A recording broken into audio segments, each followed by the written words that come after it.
అందరితో కూడా మాట్లాడదాం. నమస్తే అండి అందరికీ కూడా. సో కాంతం గారు, జూబ్లీహిల్స్ నియోజకవర్గం సంబంధించిన ఉప ఎన్నిక డేట్స్ వచ్చేసి ఆల్రెడీ నవంబర్ 11న పోలింగ్ జరగబోతోంది, అట్లే 14న రిజల్ట్ రాబోతోంది. కాబట్టి ఇంకా కరెక్ట్గా 1 మంత్ టైం ఉంది. దీంతో అన్ని పార్టీలు కూడా ఎలా ఏం చేస్తే గెలుపు వస్తుంది, ఇవన్నీ కూడా రకరకాల అంశాలు బేరీజ్ వేసుకొని అభ్యర్థుల ఎంపిక దగ్గర నుంచి, ప్రచారంలో వెళ్ళటం దగ్గర నుంచి, ఇస్తున్న హామీల దగ్గర నుంచి రకరకాలుగా పోటీ పడుతూ వస్తున్నారు. సో కాంగ్రెస్కి సంబంధించి నవీన్ యాదవ్ని చాలా ఎక్సర్సైజ్ తర్వాత చాలామంది కాంపిటీషన్ ఉన్నారు. రకరకాల ఎక్సర్సైజ్ జరిగిన తర్వాత నవీన్ యాదవ్కి డిక్లేర్ చేశారు టికెట్. కాబట్టి ఆయన కూడా ప్రచారంలో దూసుకెళ్తున్నారు. బట్ కాంగ్రెస్ పార్టీకి ఇక్కడ గెలుపు అవకాశాలు ఎంతవరకు ఉన్నాయి, ఏ అంశాలు కలిసి వస్తాయి అనుకుంటున్నారు?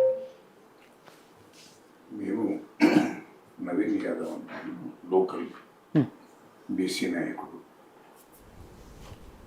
స్థానికంగా ఉన్నటువంటి ప్రజలు సమస్యలు తెలిసినప్పుడు, ప్రజలకు తెలిసినటువంటి అతను.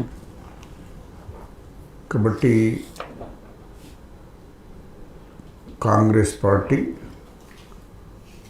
ప్లస్ ఆయన సొంత నివాసం స్థలం అక్కడనే కాబట్టి ప్రజలకు అడుగడుగున తెలిసినాడు కాబట్టి ప్రజలలో కలిసి ఉన్నాడు కాబట్టి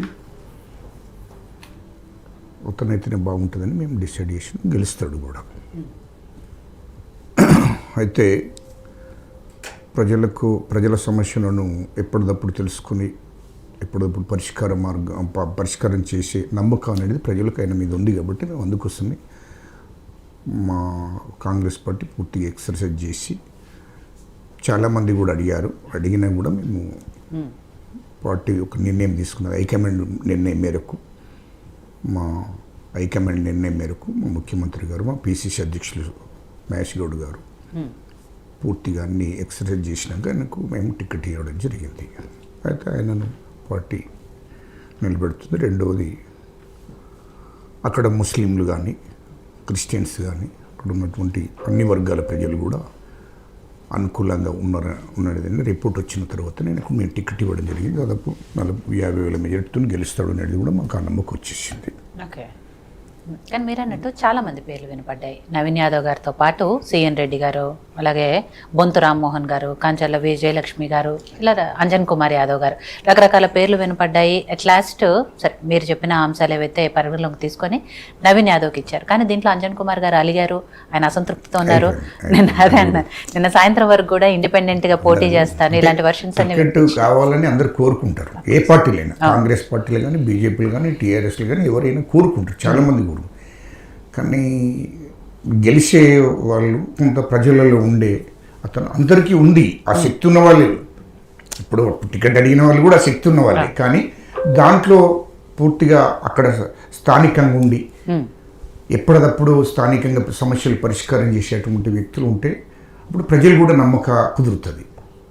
కాబట్టి ఆయన ఆ ఉద్దేశంతోనే అందరు కూడా పోటీదారులే, అందరు కూడా శక్తి సామర్థ్యాలు ఉన్నవాళ్ళు మా పార్టీలో. కానీ స్థానికంగా ఉంటాడు కాబట్టి, పూర్తిగా ప్రజల మధ్యలో ఉన్నాడు కాబట్టి, ప్రజల సమస్యలు తెలిసినాడు కాబట్టి 24 గంటలు అందుబాటులో ఉంటాడు. కాబట్టి ఆయనకు మేము పార్టీ హైకమాండ్ నిర్ణయం తీసుకున్నది, ఇక్కడ నిర్ణయం తీసుకున్నది కాదు, హైకమాండ్ నిర్ణయం తీసుకున్నది. హైకమాండ్ నిర్ణయం మేరకి మా ముఖ్యమంత్రి గారు రేవంత్ రెడ్డి గారు, మా పిసిసి అధ్యక్షులు మహేష్ గౌడ్ గారు ఆయనను అనౌన్స్ చేయడం జరిగింది ఇక్కడ. కాబట్టి అంత పెద్ద మెజార్టీతో గెలుస్తాడు కాబట్టి ఖచ్చితంగా ప్రభుత్వ పథకాలు కూడా పూర్తిగా ఇప్పుడిప్పుడే అమలు అవుతున్నాయి. కొన్ని అమలు చేశాము, ఇంకా కొన్ని అమలు చేసేది ఉంది. కాబట్టి అది పూర్తిగా ప్రజలకు కూడా నమ్మకం ఉంది. కాబట్టి పూర్తి మద్దతు కాంగ్రెస్ పార్టీకి ఇచ్చి ఖచ్చితంగా ఆయనను అత్యధిక మెజార్టీతో, ఒక 50,000 మెజార్టీతో గెలిపిస్తారనేది మాకు నమ్మకం ఉంది. కాబట్టి ఆయన అనుమతి చేశాం. మీరు అన్నట్టు చాలా మంది ఆశావాహులు ఉంటారు ఏ పార్టీలో అయినా కూడా, అందరికీ ఇవ్వలేరు కాబట్టి ఎవరో ఒక్కరికే ఫైనలైజ్ అవుతుంది. సరే, కొన్ని అంశాలు ఒకళ్ళకి ప్లస్ ఉంటే కొన్ని అంశాలు ఇంకొకళ్ళకి ప్లస్గా ఉంటాయి. కాబట్టి మొత్తానికి ఓవరాల్గా నవీన్ యాదవ్ని డిసైడ్ చేశారు. కానీ ఆ నవీన్ యాదవ్ మీద చాలా రకాల విమర్శలు వచ్చాయి. రాత్రికి రాత్రి ఆయన మీద కేసులు కూడా ఫైల్ అయ్యాయి. రౌడీ షీటర్ అన్నారు, లేకపోతే భూ కబ్జాలు చేశారని, ఇంకా మహిళల పట్ల అసభ్యంగా ప్రవర్తించాడని, ఇలా రకరకాల కేసులు కూడా వచ్చినాయి కదా ఆయన మీద. ఇప్పుడు ఒకటి మేడం,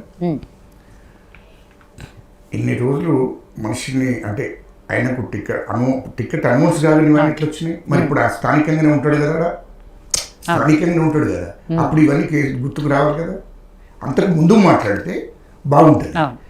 ఈ టికెట్ అనౌన్స్ అయినాక ఏ వ్యక్తి మీద కూడా అట్లాంటి చేసిన వాళ్ళైతే అది ఉన్నారు చాలామంది, అట్లాంటి వాళ్ళు ఉన్నారు. కానీ ఈయన అట్లాంటి వ్యక్తి కాదు. అక్కడ స్థానికంగా ఉండేటోడు, స్థానికంగా బ్యాడ్ రిమార్క్ తీసుకొచ్చుకోరు ఎవరు కూడా. అక్కడ ఉండేవాడు కాబట్టి, అక్కడ లేకపోతే ఎక్కువగా ఉంటే వేరే సంగతి. ఆ ప్రాంతంలో ఉంటాడు కాబట్టి అలాంటి లేదు. కావాలని సోషల్ మీడియాలో కావాలని అబండాలు వేయడం తప్ప అట్లాంటి కాదు. ఆయనకు అసలు ఇలాంటి డిస్టర్బెన్స్లు ఇలాంటి ఆయనకు సంబంధమే లేదు అసలు. అట్లాంటి సంబంధం లేదు. అట్లాంటి ఎవరితో కూడా అట్లాంటి కాన్ఫరెన్స్లు పోలేదు.